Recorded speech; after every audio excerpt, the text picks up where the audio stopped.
Secara bahasa salaf itu adalah para pendahulu, mereka yang hidup sebelum kita itu namanya salaf. Secara bahasa. Khalaf itu orang yang hidup setelah kita kalau secara bahasa. Tetapi salaf dan khalaf ini telah menjadi sebuah istilah dalam agama, yaitu bahwa as-salaf itu ahlul qurun as-salasah al-ula, mereka yang hidup pada 3 abad pertama Hijriah. 1 abad itu sama dengan 100 tahun. Jadi qarnon, 1 qarn itu adalah mi'atu sanah, 100 tahun. Salatullah, salamullah, ala al-hadi, rasulillah. Assalamualaikum warahmatullahi wabarakatuh.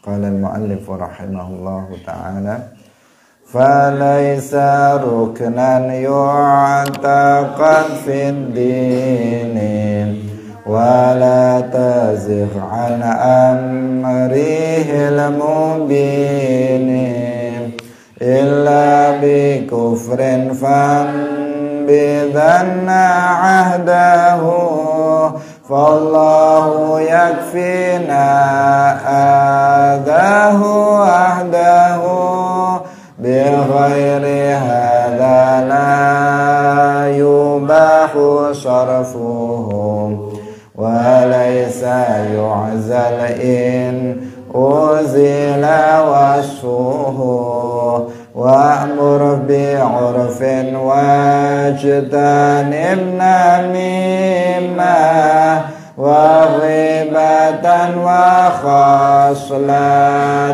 dhamimah kal ujbi wal kibri wa da'il hasadi wa kal mirai wal jadal fa'tamidi wa kun kama kana khiyarul khalqi halifa hilmin tabi'an lil haqqi fa kullu khairin fi ittiba'i man salaf wa kullu syarrin fi ibtida'i man khalaf wa kullu hadiyin min nabiyyi qad rajah fama ubiha fa'al wa dama lam yubah fatabi salihah mimman salafa wajani bil bid'ata mimman khalafa hadza wa arjullaha fil ikhlasi min ar-riya'i thumma fil khalasi min ar-rajimi thumma nafsi wal hawa wa man yamil li haula'i qad ghawa hadza wa arjullaha ayyamnahana inda su'ali mutlaqan hujjatuna thumma salatu wassalamu daimu ala nabiyyin dabuhul marahimu Muhammadin wa sahbihi wa itratihi wa tabi'in li nahjihi min ummatihi Hadirin hadirat kaum muslimin muslimat, pemirsa Madu TV rahimakumullah. Alhamdulillah, puji syukur kita sampaikan kepada Allah Subhanahu wa taala pada pagi hari ini. Allah Subhanahu wa taala masih melimpahkan taufiknya kepada kita semuanya sehingga kita bisa kembali bersama-sama setiap pagi dalam pengajian kitab Matan Jawharatul Tauhid. Semoga Allah Subhanahu wa taala menganugerahkan ilmu yang bermanfaat dan barokah fid dunya wal akhirah. Amin ya rabbal alamin. Shalawat dan salam semoga tetap terlimpahkan kepada Nabi Agung, makhluk yang paling mulia, yaitu Nabi Muhammad sallallahu alaihi wasallam, para sahabatnya, keluarganya, serta seluruh umat Islam yang mengikuti beliau ila yaumil qiyamah. Hadirin rahimakumullah, mari kita mulai ngaji kita pagi hari ini. Dengan tidak lupa saya mengingatkan kepada setiap kita yang hadir, baik offline maupun online, untuk mengikhlaskan niatnya lillahi ta'ala. Karena niat yang ikhlas adalah salah satu syarat dari diterimanya amal soleh yang kita lakukan. Qala al-muallifu rahimahullahu ta'ala, fa kullu khairin fi ittiba'i man salaf wa kullu syarrin fi ibtida'i man khalaf. Wa fa kullu khairin mongko utawi saben-saben kebagusan iku fi ittiba'i man salaf ing dalem ngikuti wong salafa kang wis dingin sapa man, kang wis dahulu utawa kang wis lewat sapa man.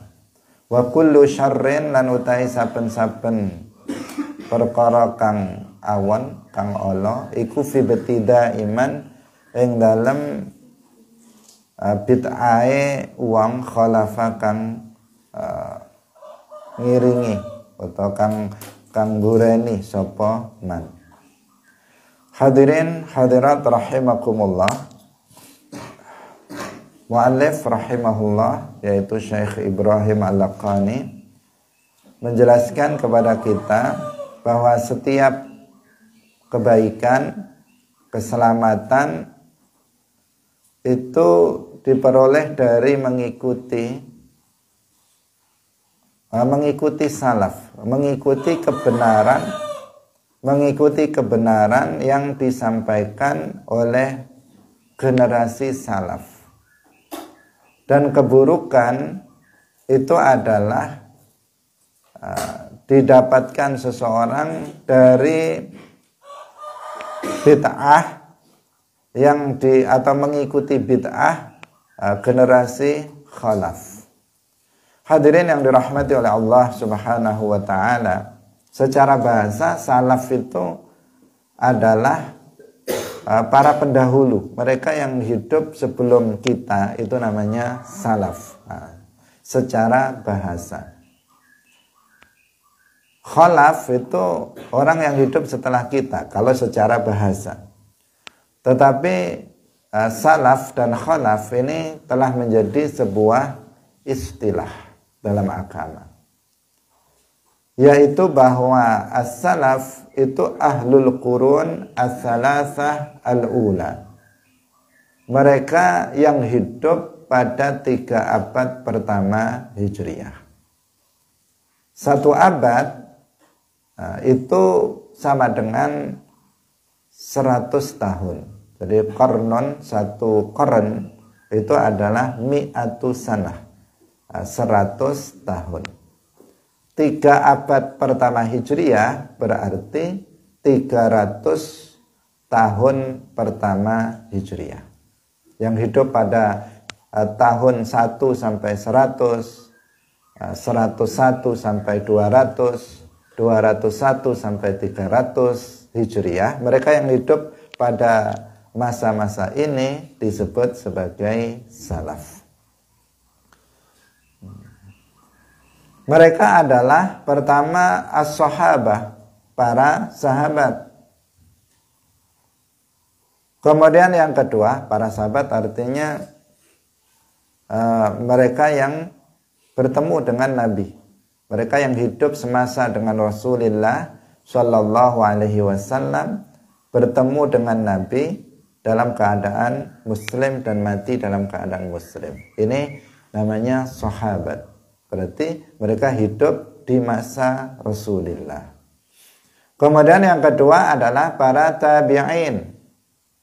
Para tabi'in atau at-tabi'un, yaitu mereka yang mengikuti para sahabat generasi kedua atau yang hidup pada 100 tahun kedua Hijriah. Kemudian yang berikutnya adalah tabi'ut tabi'in atau atba'ut tabi'in, yaitu mereka yang mengikuti para tabi'in yang hidup pada 300 ketiga atau 100 ketiga dari kalender Hijriah. Jadi para sahabat, para tabi'in dan tabi'it tabi'in, mereka adalah yang disebut dengan salaf, generasi salaf.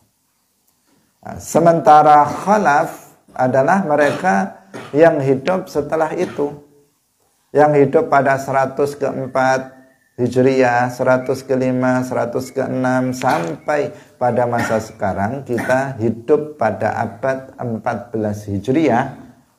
Kita tergolong sebagai generasi khalaf. Ini dalam istilah. Ini disesuaikan dengan hadis Rasulullah Shallallahu Alaihi Wasallam. Beliau bersabda, khairul quruni qarni, thumma alladhina yalunahum, thumma alladhina yalunahum. Sebaik-baik abad adalah qarni, abadku, yaitu abad di mana Rasulullah hidup, di mana di situ ada para sahabat yang ketemu dengan Nabi tentu saja, yaitu abad pertama Hijriah. Thumma alladhina yalunahum, kemudian yang orang-orang yang mengiringi abad pertama ini, yang hidup pada abad pertama, berarti yang hidup pada abad kedua Hijriah. Tsummal ladzina yalunahum, kemudian yang mengiringi abad yang kedua Hijriah, mereka yang hidup pada abad kedua Hijriah, berarti yang hidup pada abad ketiga Hijriah. Berdasarkan hadis inilah maka mereka yang hidup pada 3 abad pertama Hijriah itu disebut sebagai salaf.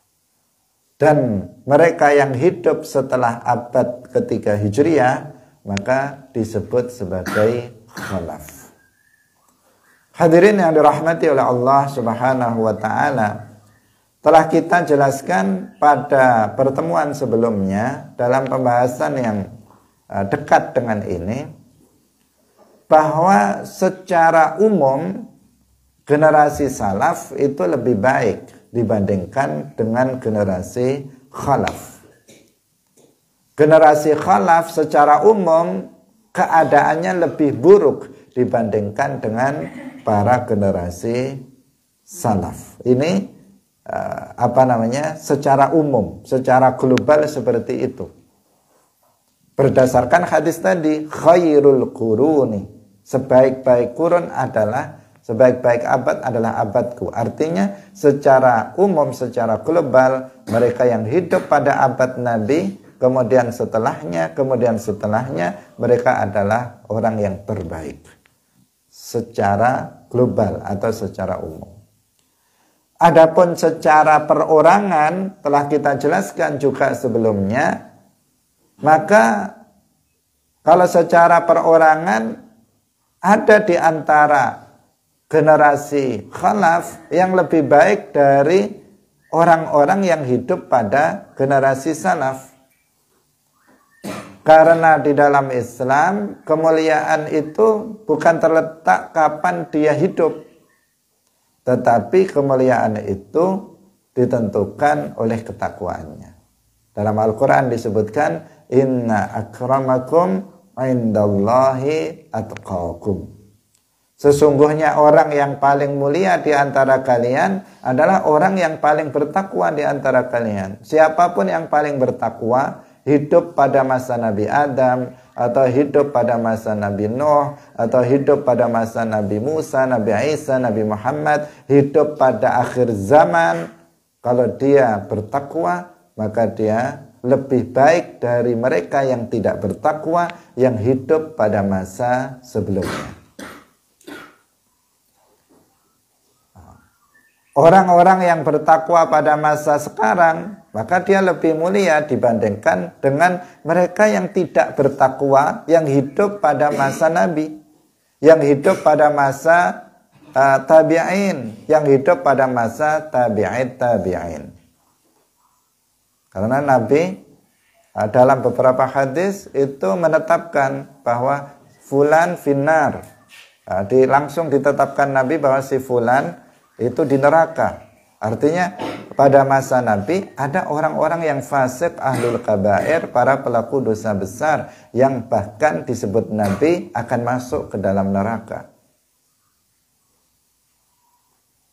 Kemudian pada masa tabi'in juga demikian. Pada generasi salaf muncul kelompok-kelompok yang bahkan dalam akidah itu menyimpang dari akidah Rasulullah dan para sahabatnya. Ada orang-orang yang berzina, ada orang yang mencuri dan sebagainya. Mereka ahlul kabair, maka tentu saja mereka tidak lebih baik dari orang-orang generasi sekarang yang mereka adalah bertakwa. Tetapi kalau berbicara tentang kebanyakan, maka kebanyakan para salaf lebih baik daripada khalaf. Mayoritas khalaf itu lebih buruk dibandingkan dengan generasi salaf. Itu secara global atau secara umum. Ini penting untuk digarisbawahi agar kita tidak keliru di dalam memahami permasalahan ini. Hadirin yang dirahmati oleh Allah Subhanahu wa taala. Setelah kita tahu tentang istilah ini, kemudian muallif rahimahullahu taala mengatakan bahwa kebaikan itu akan diperoleh oleh seorang muslim manakala dia mengikuti kebenaran yang disampaikan oleh generasi salaf. Seseorang akan memperoleh kebaikan dunia akhirat.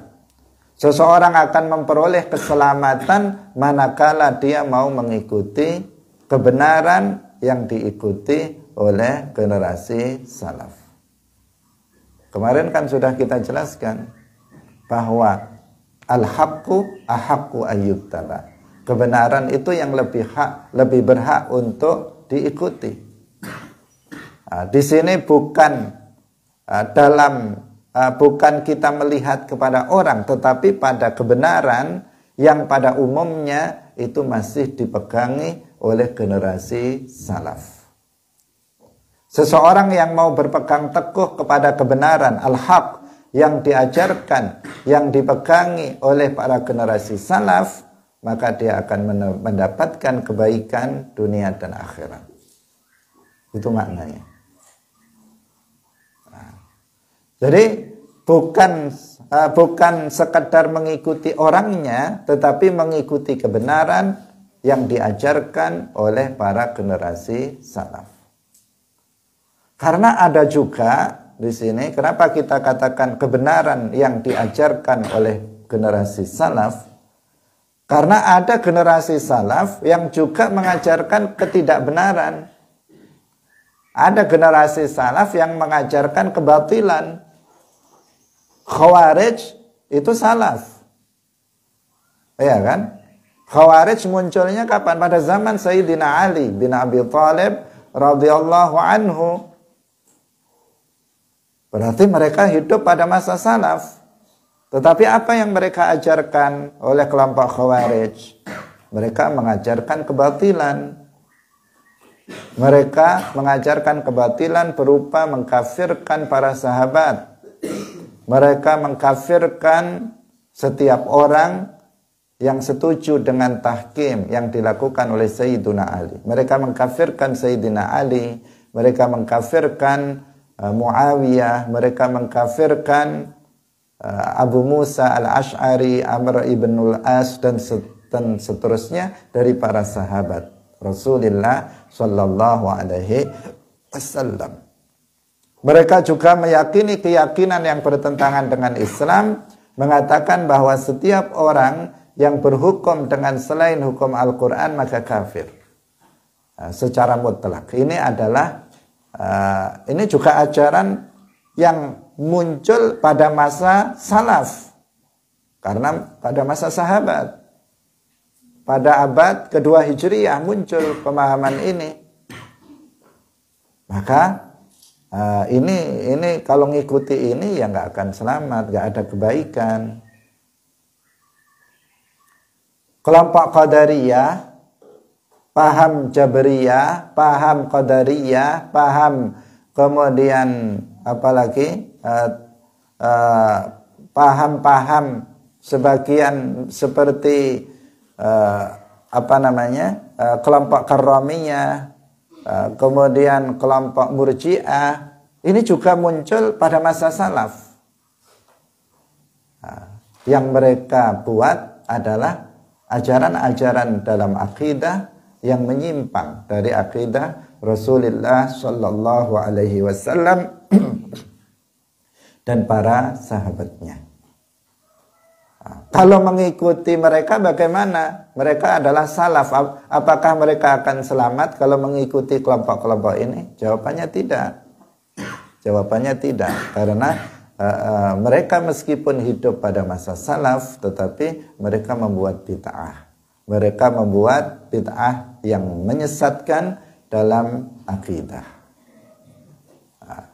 Maka kita mengatakan bahwa keselamatan itu, kebaikan itu apabila seseorang mau mengikuti kebenaran yang diajarkan oleh mayoritas salaf dari para sahabat, para tabi'in, para tabi'in. Karena kebanyakan mayoritas para salaf itu mereka dalam kebaikan, mereka dalam kebenaran, alal haq. Mayoritas seperti itu. Sehingga di sini disebutkan secara umum bahwa kebaikan itu akan didapatkan dengan mengikuti generasi salaf, alal haq, dalam kebaikan, dalam kebenaran yang mayoritas salaf mereka mengajarkannya, mereka berpegang teguh padanya. Hadirin yang dirahmati oleh Allah Subhanahu wa ta'ala. Kemudian yang berikutnya, mu'allif rahimahullah mengatakan wa kullu syarrin fi ibtida'i man khalaf. Keburukan itu didapatkan dengan mengikuti bid'ah generasi khalaf. Bid'ah yang dimaksud tentu saja di sini adalah bid'ah sayyi'ah. Ketika kata bid'ah itu dimutlakkan, maka yang dimaksud adalah bid'ah sayyi'ah, karena kebanyakan bid'ah itu memang sayyi'ah, bid'ah yang buruk. Tetapi bukan berarti nggak ada bid'ah yang hasanah, karena Rasulullah Shallallahu Alaihi Wasallam sendiri beliau membagi bid'ah menjadi dua, bid'ah hasanah dan bid'ah sayyi'ah. Rasulullah Shallallahu Alaihi Wasallam dalam sebuah hadis beliau bersabda, man ahdasa fi amrina hadza ma laysa minhu fahuwa raddun. Man ahdasa, barang siapa membuat perkara baru dalam agama kita ini, berarti membuat bid'ah. Karena bid'ah secara bahasa, lughatan secara bahasa itu ma uhditsa min ghairi mithalin sabiqin. Sesuatu yang dibuat baru yang tanpa ada contoh sebelumnya, itu bid'ah secara bahasa. Sesuatu yang dibuat yang baru yang belum ada contoh sebelumnya, itu namanya bid'ah secara bahasa. Sedangkan secara istilah bid'ah itu adalah ma lam yanussa alaihi al-Qur'an wal hadis. Sesuatu yang belum ada nasnya di dalam Al-Quran dan hadis, itu yang disebut dengan bid'ah. Pokoknya segala sesuatu yang dalam Al-Quran dan dalam hadis belum ada nas yang menjelaskannya, yang memerintahkannya, maka itu namanya bid'ah. Nah, bid'ah ini ada dua macam. Rasulullah mengatakan, barang siapa yang membuat perkara baru dalam agama, nggak ada dalam Quran, nggak ada hadis, dia buat sendiri, namanya bid'ah.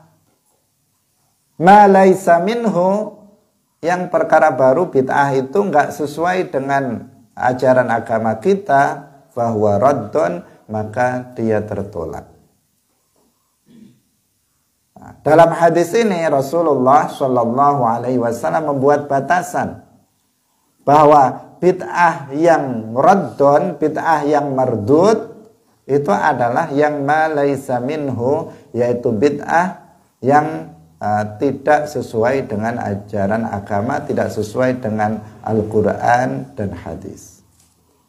Maka difahami dari hadis tersebut, bila atau jika sebuah bid'ah itu sesuai dengan Al-Quran dan hadis, memang secara tekstual dia tidak ada di dalam Al-Quran dan hadis, tetapi isi dari perkara baru itu tidak bertentangan dengan Al-Quran dan hadis, maka fahuwa maqbulun, maka dia diterima.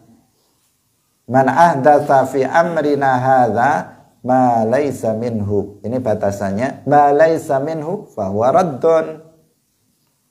Kalau bid'ah itu ma laisa minhu, artinya tidak sesuai dengan ajaran Islam, tidak sesuai dengan Al-Quran hadis, maka fahuwa raddun mardud, ditolak. Tetapi jika dia ma huwa minhu, jika perkara bid'ah itu sesuai dengan Al-Quran dan hadis, meskipun secara tekstual tidak ada dalam Al-Quran dan hadis, tetapi isinya itu sesuai dengan Al-Quran dan hadis, fahuwa maqbulun, maka bid'ah yang seperti itu diterima. Nah, bid'ah yang mardudah itu adalah disebut sebagai bid'atus sayyi'ah atau bid'atud dhalalah, sementara bid'ah yang makbulah adalah disebut sebagai bid'ah hasanah atau bid'atul huda, atau yang disebut dengan bid'ah yang baik. Hadirin yang dirahmati oleh Allah Subhanahu wa ta'ala. Al-Imam Syafi'i radhiyallahu anhu mengatakan juga bahwa bid'ah itu ada dua macam. Beliau mengatakan al-bid'atu bid'atan. Bid'ah itu ada dua macam. Mahmudatun wa mazmumatun. Bid'ah yang mahmudah, yang terpuji, wa bid'ah mazmumatun, bid'ah yang tercela. Beliau menjelaskan, fama wafaqa as-sunnata fahuwa mahmudun, wa ma khalafa sunnata fahuwa mazmumun. Bid'ah yang sesuai dengan sunnah, dengan ajaran Nabi, maka dia itu mahmud, dia terpuji, artinya baik. Wa ma khalafa sunnah, dan bid'ah yang yang bertentangan dengan ajaran Nabi, akidahnya atau ahkam yang diajarkan oleh Nabi, fahuwa mazmumun, maka bid'ah tersebut adalah tercela. Kesimpulan dari Al-Imam Syafi'i radhiyallahu anhu yang mengatakan bid'ah itu ada dua, bid'ah hasanah dan bid'ah sayyi'ah. Nah, maka ini ya berdasarkan hadis Nabi yang tadi kita baca dan beberapa hadis yang lainnya. Dalam hadis yang sedikit panjang, Rasulullah Shallallahu Alaihi Wasallam bersabda, "Man sanna fil Islami sunnatan hasanatan, falahu ajruha, wa ajru man amila ba'dahu min ghairi ayyam kusa min ujurihim syai'. wa man sanna fil islami sunnatan sayyi'atan fa alaihi wizruha kana alaihi wizruha wa wizru man amila biha min ba'dihi min ghairi ayyanqusa min auzarihim syai'. Barang siapa yang merintis merintis membuat perkara yang baru, bid'ah dalam Islam yang baik, maka dia akan mendapatkan pahalanya dan pahala orang yang melakukannya setelah dia. Dia yang membuat bid'ah baik itu dia akan mendapatkan pahala, dan juga akan mendapatkan pahala orang yang melakukan bid'ah yang dia buat setelahnya. Min ghairi ayyanqusa min ujurihim syai', tanpa berkurang sedikit pun pahalanya. Pahala dari orang yang melakukannya tidak berkurang, sementara dia yang membuat bid'ah hasanah dia akan mendapatkan tambahan pahala dari orang yang melakukannya. Sebaliknya, man sanna fil islami sunnatan sayyi'atan, seseorang yang membuat bid'ah yang buruk, kana alaihi wizruha, maka dia akan mendapatkan dosanya, wa wizru man amila biha ba'dahu, dan dia akan mendapatkan dosa orang yang melakukannya, yang bid'ah yang dia buat itu setelahnya, min ghairi ayyanqusa min auzarihim syai', tanpa berkurang dosa dari orang yang melakukannya sedikit pun. Hadis ini juga secara jelas menjelaskan kepada kita bahwasanya bid'ah itu terbagi menjadi dua, sebagaimana yang disimpulkan oleh Al-Imam Asy-Syafi'i radhiyallahu anhu. Sayyiduna Umar bin Al-Khattab radhiyallahu anhu, beliau sendiri mengatakan ada bid'ah yang baik itu. Ketika beliau membuat bid'ah, yaitu berupa mengumpulkan umat Islam di satu tempat dalam melaksanakan sholat tarawih secara berjamaah di belakang satu imam, beliau mengatakan ni'matul bid'ah hadhihi, sebaik-baik bid'ah adalah ini. Maka ini adalah penetapan dari Sayyiduna Umar bin Al-Khattab radhiyallahu anhu tentang adanya bid'ah hasanah. Karena itu tidak perlu ragu tentang adanya bid'ah hasanah. Hanya saja kebanyakan bid'ah itu buruk.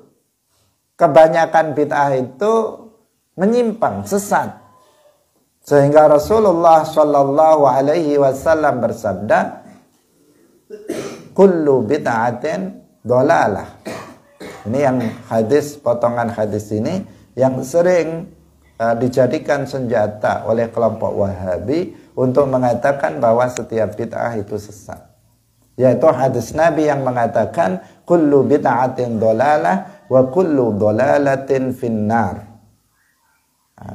Jika dipahami secara harfiah akan mengatakan setiap bid'ah itu sesat dan setiap yang sesat itu di neraka. Hadirin rahimakumullah. Hadis-hadis Rasulullah tidak mungkin saling bertentangan satu dengan yang lain, tidak mungkin. Karena apa yang disabdakan oleh Rasulullah adalah wahyun minallah. Tidak mungkin tabrakan satu dengan yang lain. Maka para ulama seperti Al-Imam An-Nawawi rahimahullah ketika menjelaskan hadis ini, beliau mengatakan bahwa hadis ini amun makhsus. Bahwa hadis ini hadis yang umum, lafadznya umum, tetapi sudah dikhususkan. Ketika melihat dia menggunakan kata kullu, maka ini menunjukkan umum. Setiap bid'ah menunjukkan makna umum. Tetapi Al-Imam An-Nawawi mengatakan makhsus. Ini sudah dikhususkan dengan hadis-hadis yang lain, sehingga makna kul dalam ayat ini adalah makna aghlabiyah, yaitu makna secara umum atau kebanyakan. Kullu bid'atin dhalalah artinya kebanyakan bid'ah itu sesat. Sehingga kalau kita menyebut kata bid'ah begitu saja, maka di sini yang dimaksud adalah bid'ah dhalalah. Nah, bid'ah yang menyimpang. Ketika dikatakan dalam kitab ini dikatakan wa kullu syarrin fi ibtida'i man khalaf, artinya keburukan itu akan didapatkan oleh seseorang yang mengikuti bid'ah dhalalah, bid'ah sayyi'ah yang dibuat oleh para generasi khalaf. Ini juga secara umum. Karena generasi yang membuat bid'ah itu apakah hanya generasi khalaf? Kebanyakan iya. Tetapi ada generasi salaf yang juga membuat bid'ah yang sayyi'ah. Seperti yang tadi kita ceritakan, orang-orang Khawarij, mereka membuat bid'ah sayyi'ah dalam akidah. Orang-orang Jabriyah, orang-orang Mu'tazilah, orang-orang Qadariyah, Karramiyah, Murji'ah, mereka membuat bid'ah sayyi'ah dalam agama dan mereka tergolong sebagai generasi salaf. Tetapi hanya tidak banyak. Nah, makanya tadi kita katakan kita di sini berbicara secara umum. Nah, secara umum yang banyak melakukan membuat bid'ah sayyi'ah itu adalah generasi khalaf. Sementara generasi salaf secara umum mereka tidak membuat bid'ah yang sayyi'ah. Nah, maka mengikuti kebenaran yang diajarkan oleh para generasi salaf itu akan menjadikan kita selamat, akan menjadikan kita senantiasa dalam kebaikan. Sebaliknya mengikuti bid'ah sesat yang diajarkan oleh generasi khalaf secara umum itu akan menjadikan seseorang terancam keselamatannya nanti di akhirat. Nah, itu yang dimaksud oleh muallif rahimahullahu ta'ala, fa kullu khairin fi ittiba'i man salaf wa kullu syarrin fi ibtida'i man khalaf. Karena ke mayoritas para ulama salaf itu dalam kebaikan, dalam kebenaran, sehingga ada kelompok khalaf, sekarang kelompok organisasi atau kelompok baru yang didirikan oleh orang yang khalaf itu mengaku-ngaku sebagai salaf. Mereka menamakan kelompok mereka dengan kelompok salafi atau kelompok salafiyah. Mereka menamakan itu untuk menipu masyarakat seolah-olah bahwa mereka adalah salaf. Sebagaimana yang disebutkan oleh Nabi, khairul quruni qarni tsummal ladzina yalunahum tsummal ladzina yalunahum. Sehingga mereka kemudian menipu masyarakat dengan memakai baju dengan merek salaf, salafi atau salafiyah. Banyak orang bodoh yang terpengaruh oleh kelompok ini. Wah, ini generasi salaf, generasi terbaik. Ajaran yang dibawanya masih murni, masih bersih, benar, sesuai dengan ajaran Nabi dan para sahabatnya, sesuai dengan ajaran salaf. Seakan-akan di sini mereka seperti itu, dan banyak orang yang tertipu dengan slogan atau dengan merek yang mereka bawa. Padahal apabila kita telusuri, ternyata mereka adalah ahlul bid'ah. Dalam ahlul bid'ah ad-dhalalah, ketika kita sebut ahlul bid'ah, maka ahlul bid'ah ad-dhalalah. Akidah mereka gak sesuai dengan akidah salaf. Tidak sesuai dengan akidah salaf, gak sesuai dengan akidah para sahabat. Tidak sesuai dengan akidah para tabi'in. Tidak sesuai dengan akidah para tabi'in. Bahkan bertolak belakang. Dan ternyata tokoh yang mereka ikuti juga bukan salaf. Tokoh yang mereka ikuti Ibnu Taimiyah. Ibnu Taimiyah bukan salaf karena dia hidup pada abad ke-7 Hijriyah, maka Ibnu Taimiyah tergolong khalaf karena hidupnya setelah 300 tahun pertama Hijriyah.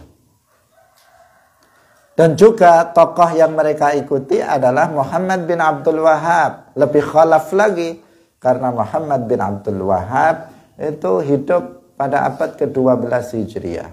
200 tahun yang lalu Muhammad bin Abdul Wahhab itu hidup. Mengikuti Muhammad bin Abdul Wahhab bukan mengikuti salaf, tetapi mengikuti khalaf. Bahkan mengikuti bid'ahnya khalaf. Bid'ah sesat yang dibuat oleh generasi khalaf. Seperti Ibnu Taimiyah dan Muhammad bin Abdul Wahhab. Hadirin yang dirahmati oleh Allah Subhanahu wa ta'ala. Dari sisi bahwa tokoh yang mereka ikuti bukan salaf, maka mereka telah berbohong ketika mereka mengatakan bahwa mereka salafiyun atau salafi atau salafiyah. Jika kemudian mereka mengatakan bahwa yang kami maksud adalah ajaran, bahwa akidah kami, ajaran yang kami anut itu adalah akidah dan ajaran generasi salaf. Mereka mengatakan begitu.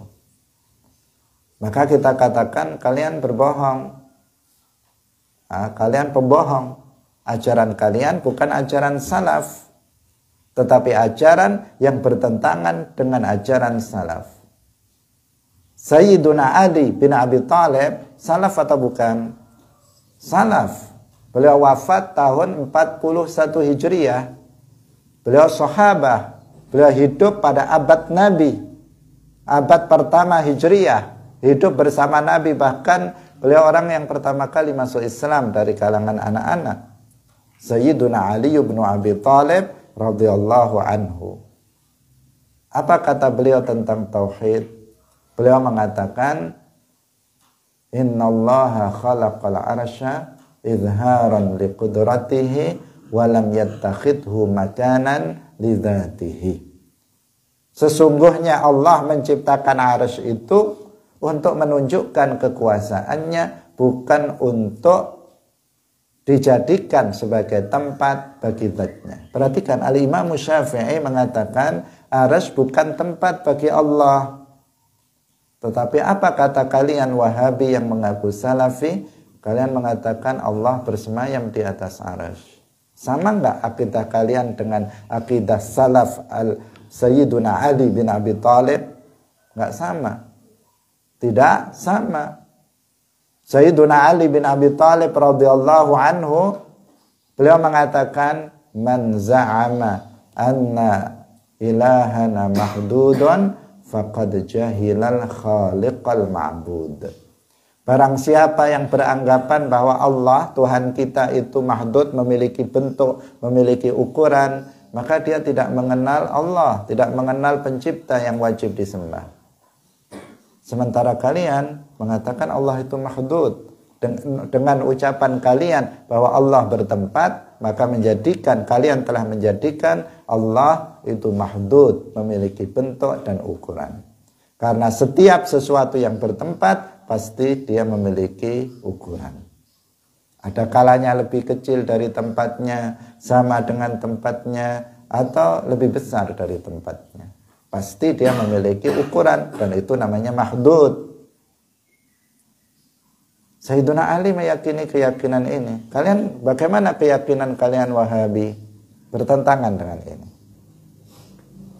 Lalu dari mana kalian mengatakan kalian Salafi, mengikuti ajaran salaf? Di sisi mana? Akidah kalian berbeda dengan akidah Sayyiduna Ali, generasi salaf, bahkan hidup pada abad pertama Hijriyah. Al-Imam Abu Ja'far At-Tahawi juga termasuk ulama salaf, karena beliau lahir tahun 227 Hijriyah dan wafat tahun 321 Hijriyah. Beliau hidup pada abad ketiga Hijriyah. Hidup pada abad ketiga Hijriyah. Artinya beliau minas salaf. Dan beliau mengatakan ta'ala ya'nillah anil hududi wal ghayati wal arkani wal a'dha'i wal adawati la tahwihil jihadu sittu kasairil mubtada'at. Allah Maha Suci dari hudud, dari memiliki bentuk dan ukuran. Allah Maha Suci dari ujung-ujung, dari sisi-sisi, dari anggota badan yang besar, dari anggota badan yang kecil. Allah tidak diliputi oleh arah yang 6 sebagaimana makhluknya. Ini keyakinan Al-Imam Abu Ja'far At-Tahawi As-Salafi. Bahwa Allah itu tidak beranggotakan badan. Sementara kalian mengatakan Allah punya mata, Allah punya kepala, Allah punya tangan, Allah punya kaki. Sama enggak akidah kalian dengan akidah ulama salaf? Bertentangan. Akidah kalian bertentangan dengan akidah para ulama salaf. Lalu dari mana? Sisi mana kalian mengatakan bahwa kalian itu salafi salafiyah? Dari sisi mana? Dari sisi bahwa kalian itu fakta kholaf karena hidup pada masa sekarang ini. Dari sisi fakta bahwa orang tokoh yang kalian ikuti Muhammad bin Abdul Wahab dan Ibnu Taimiyah juga kholaf. Dari sisi bahwa ajaran yang kalian ajaran jelas-jelas bertentangan dengan ajaran salaf, maka nggak ada sedikit pun peluang bagi kalian untuk dikatakan benar kalian itu salaf. Nggak ada. Yang ada adalah bahwa kalian pembohong besar ketika mengatasnamakan salaf atas ajaran sesat yang kalian ajarkan. Hadirin yang dirahmati oleh Allah Subhanahu wa ta'ala.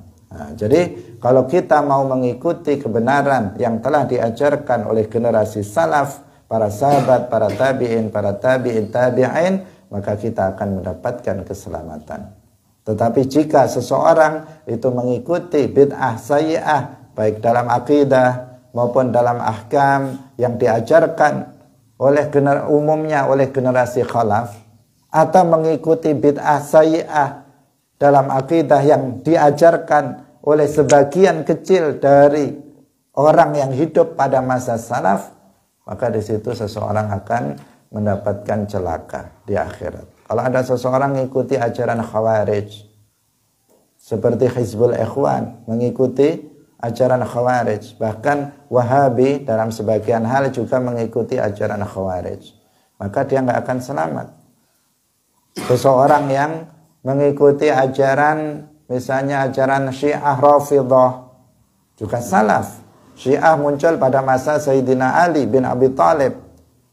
Nah, tetapi mereka membuat bid'ah sayyi'ah dalam akidah. Nah, orang yang mengikuti bid'ah sayyi'ah mereka tidak akan selamat nanti di akhirat. Begitu seterusnya. Tentang permasalahan ini. Jadi pada umumnya generasi salaf lebih baik daripada generasi khalaf. Maka ikutilah kebenaran yang telah diajarkan oleh generasi salaf dan jangan mengikuti bid'ah sesat yang diajarkan oleh para generasi yang umumnya dibuat oleh para generasi khalaf umumnya. Nah, adapun secara khusus kalau ada generasi khalaf tetapi dia mengajarkan kebaikan, tentu saja kita bisa untuk mengikutinya. Hadirin yang dirahmati oleh Allah Subhanahu wa ta'ala, demikian pengajian kita pada pagi hari ini. Semoga bermanfaat bagi kita semuanya.